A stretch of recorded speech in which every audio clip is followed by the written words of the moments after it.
much pressure from the. Yeah, You got that's what this, we man. like. We're rooting for you there. Alright, so today's topic is Bitcoin, and I'm going to pass this around. If you can just think about 10-digit number, the date, or pick 2 days and put any random number as long as you know how to read it.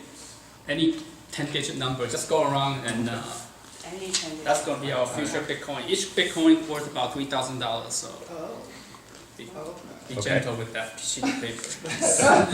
So 3 topics I want to talk about, 3 things I want to talk about is what it is, Bitcoin, why we need to use it, and also what are the future perspectives of the Bitcoin. So Bitcoin is a cryptocurrency. It's invented by this person, Satoshi Nakamoto, back in 2009, during the meltdown of the financial system that a lot of people here are aware of. And you can use that to send and receive money without any border. You can send to anybody anywhere in the world. You can receive them from anybody anywhere in the world. And it's no border. It's very minimal transaction fee. You don't need to pay the Western Union so much money for the transaction fee. So it's controlled by an algorithm that's invented by this person and is in an open source environment that supported by this. There's no central agency, there's no central server that anybody can log in and start looking at the Bitcoin. So any changes of the Bitcoin system would have to be voted on. It's like an open source, just like open source software. It has to be voted on. And very interesting, the way it's organized is very rather interesting. And it's controlled by, there are 4 characteristics in the currency. To be used as a currency, there has to be at least 4 characteristics. It has to be authentic, that you cannot counterfeit it, otherwise nobody's going to put money there. And back in the old days in China, 3,000 years ago, they were using seashells as a money. And there's so many seashells in the ocean, it's easy to counterfeit that, so it doesn't work very well.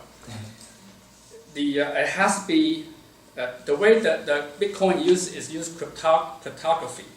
And the algorithm to create the Bitcoin, it can basically a private key. You can think of use a private key, goes to a public key, and then you can use a public key as the address of your Bitcoin. And that can only go one way because it cannot go backward. So nobody can hack your public key back into the private key. So there's a lot of cryptography that goes in there to make that happen. Very, very interesting is that it doesn't do reverse. It's very hard to reverse engineer to that because the combination is so immense, and it's almost the combination is as big as the number of particles in your universe. That's how big it is. So it's very hard to reverse engineer that. Yeah. And the good thing about cryptography is it's very easy to verify, but very hard to solve. Think of it as like a Sudoku game. You know, it's very hard to solve, but when it's easy to verify, you can just count number of squares and you know it's correct or not correct. So think of cryptography as such. And it's easy to verify and very hard to solve. The second characteristic has to be trustworthy. You trust your money in the bank because the bank stands behind it. Right? The bank goes out of business, you have Federal Reserve to back it up. So they need to be trustworthy. There has to be no double spend. Nobody can spend the money twice. And you cannot overprint it. That it create too much to dilute the value of your money.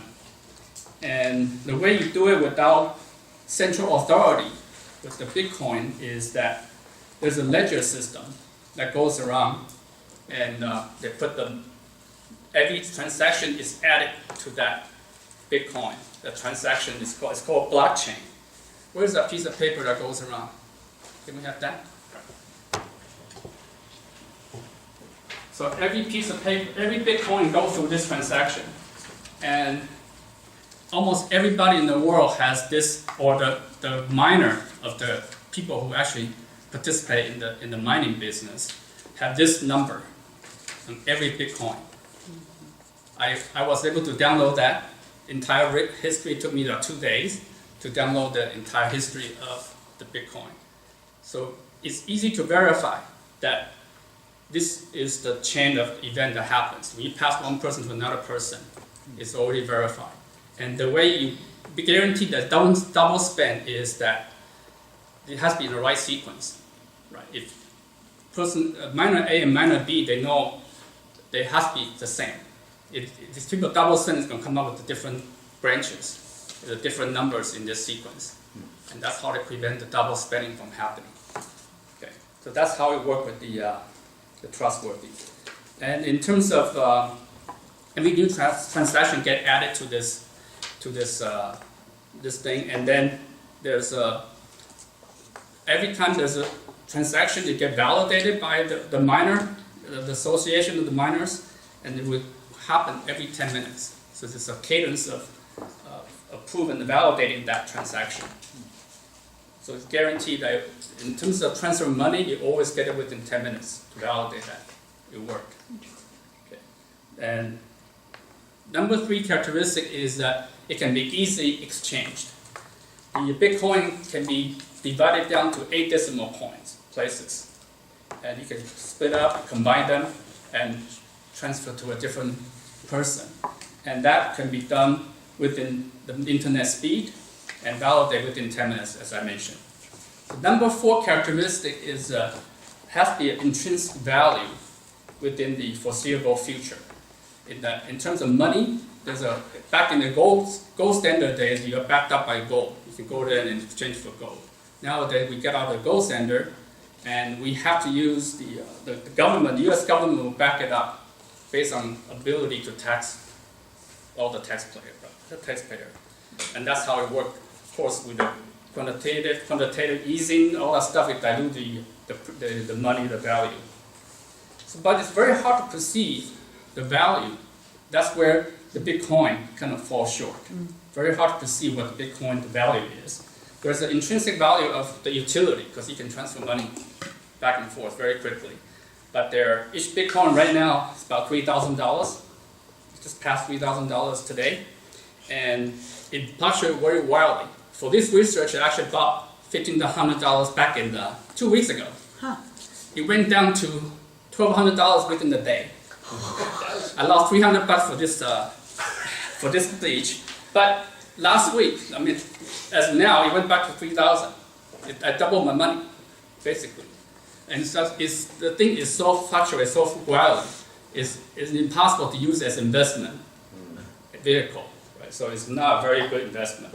And that kind of, you conjure up this thing about the tulip mania back in the old days in Holland, when everything, tulip of a candy cane color worth about a house.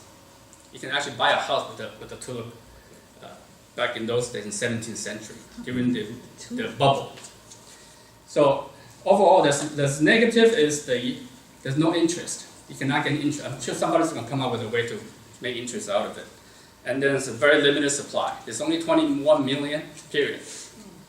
Once you reach that, it's maxed out. But that won't happen until 2110. That's going to be a long time out. So anyway, at the end, I want to kind of summarize it. The 4 currency, the currency has to be good. In order to be good, it has to be authentic, has to be trustworthy, and has to be easily exchanged, and has to have intrinsic value. And that Bitcoin is a little bit short on the intrinsic value. So that's all I have today. Very good. Thank you.